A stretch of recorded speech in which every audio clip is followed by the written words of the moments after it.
Hello and welcome, Rangers, to Morphenomenal Reviews. I'm Joe, here with me is my co-host Stan. Hello and greeting. Rangers back in time as the Rangers de-aged for the first time. This is going to become a recurring thing. Oy. I hate that. And they have to battle their way to getting back to normal. The only time I've ever almost liked a kid stuff episode like this was Justice League. Although there, half the episode was cringe.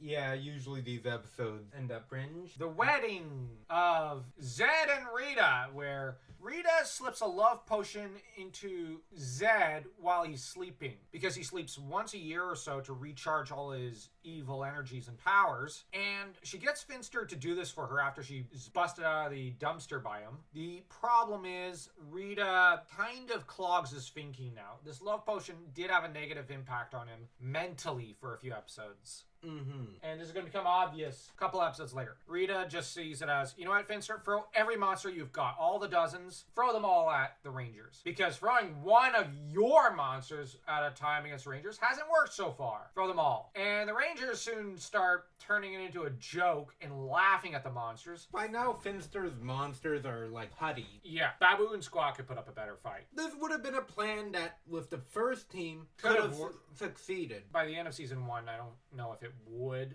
They've grown in power and experience. One evidence of real power growth is when Rocky powers up his fist and punches the ground, causing a mini earthquake for one of the monsters to start stumbling about. It gets scared. Rocky knocks it into the one Tommy is dealing with. They just treat it like it's a game. Return of the Green Ranger, where Rita and Zed get the brilliant idea of bringing back the Green Ranger. This siphons off a portion of Tommy from himself, which is actually a good idea. It causes Tommy massive pain and headaches as a part of his soul is all but torn out. He has to battle against a Green Ranger. The other Rangers are doing stuff in the past. Who cares? Tommy is battling with this Green Ranger and has to break the hypnotic spell of the Masked Deceiver on him in order to save the day. Although this Tommy clone has a nasty tendency to monologue. He divulges all this information to Tommy about the Rangers being back 200 years in the past. Monologues to Zordon rather than sabotaging the base. He doesn't prove himself to be very bright. Got best man for the job. I love this episode. Tommy and Kim both decide to run for student council president, and there's some minor resentment over this between them. Zed and Rita decide that this is the perfect opportunity to take advantage of this, because in their words, nothing divides a couple more than politics. Which, the sad truth of it is, that is true to this very day. Tommy and Kim start infighting even in battle. This in spite of Rocky's efforts to unite them. Right before the battle, Aisha and Billy try, and Rocky takes command of the team, where ordinarily Kim as co-leader would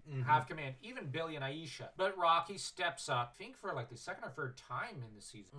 So much for him being a wallflower Red Ranger who never really gets involved with. Honestly, people keep saying he has no presence, and best man for the job concludes with the spell being broken by smelling the roses, Tommy and Kim falling back in love. Tommy also decides to step down from the student council race, deciding to compromise. That's actually pretty impressive. Takes a big man to do that. Bigger man than what Billy was at the beginning of the episode, pushing Tommy into this and saying, how about this for your slogan? Best man for the job. Aisha. Sometimes the best man is a woman. It seems like Billy and Aisha were competing. Next, you have Storybook Rangers, where Rita trapped Kimberly, Tommy, and Rocky in a fairy tale storybook. Which, the second part is better than the first one, but it's not stunning. Wild West Ranger sees them thrown back to the Wild West, and Kim swoons over Tommy in a cowboy outfit. That about sums up the plot of that two-parter. Blue Ranger Gone Bad is a fantastic episode, which for some reason has escaped me up until now. I've never actually seen it until now. It is a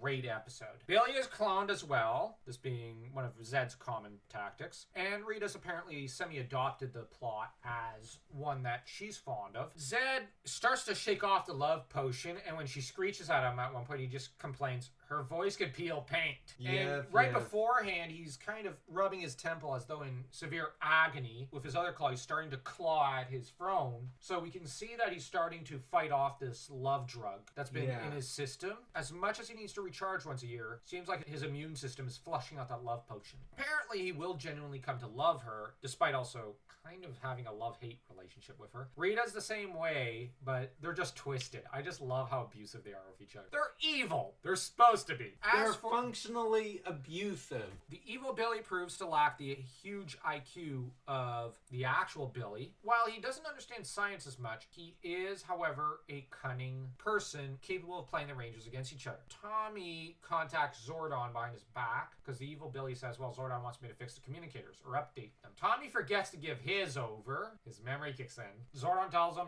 no, I didn't ask for Billy to do that. They then figure it out. Billy, meanwhile, takes his hologram, redirects the light of the blue containment field laser thing, and shoots the laser right back at it, short-circuiting it, destroying it, rushes back to the rescue to throw the Rangers back their morphers, which are in his bag. Tommy then distributes Aisha's first, and then Kim's, which is an interesting order, as Aisha has been noted to be one of the most devastating fighters. And she fights like a berserker. Kim, of course, she's always a priority for Tommy. Yeah.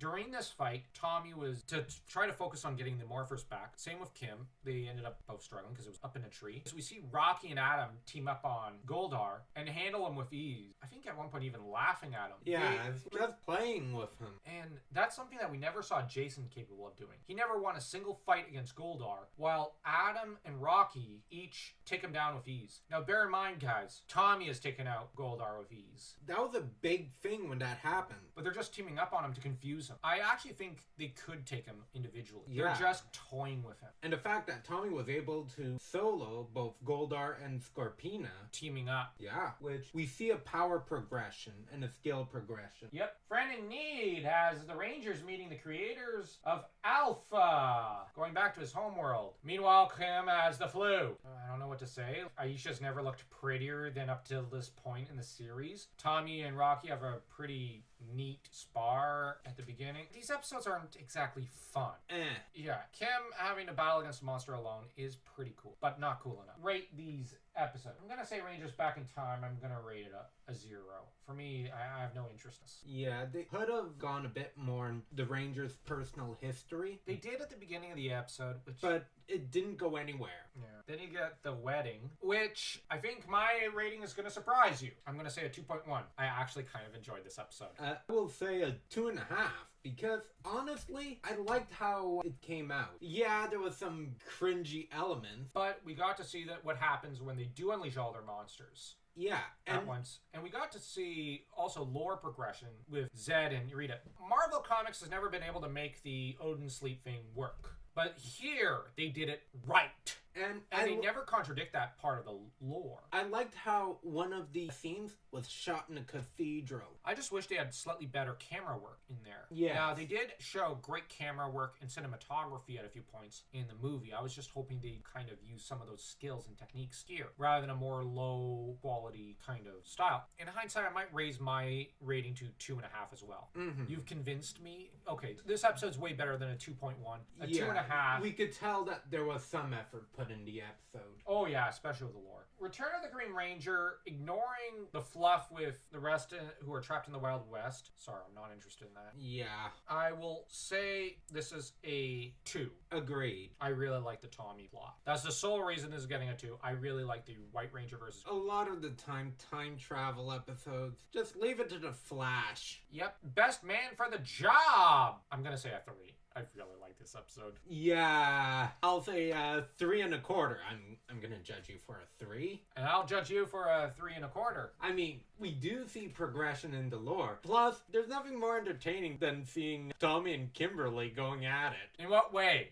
Because they almost seemed on the verge of tearing off the costumes. This is a kid's show. That is yet to be decided. Storybook Rangers. 0. Half a star. Green screen, I mean, seriously? Fair enough, but I like seeing Rocky hang out with them. Wild West Ranger. This is a Danielle Steele novel.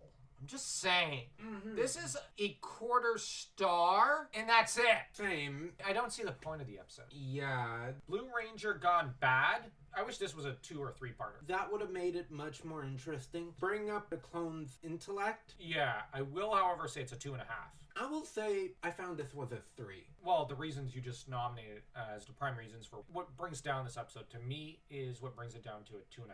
It's an above average episode. You're going a 3. Just looking at it at face value, it's an enjoyable 2 3/4. It's the clone's lack of intellect that brings it slightly down for me. I would love to see Billy IQ level Clone Ranger against Power Rangers. That would be brilliant. Yeah. Although I'm kind of describing Psycho Yellow. Yeah. A Friend in Need, half a star. This isn't a great episode. It's a little bit of lore behind Alpha. Now, don't forget to like, comment, and smash that subscribe button like Tommy smash kicking it. And remember, Rangers, may the power protect you.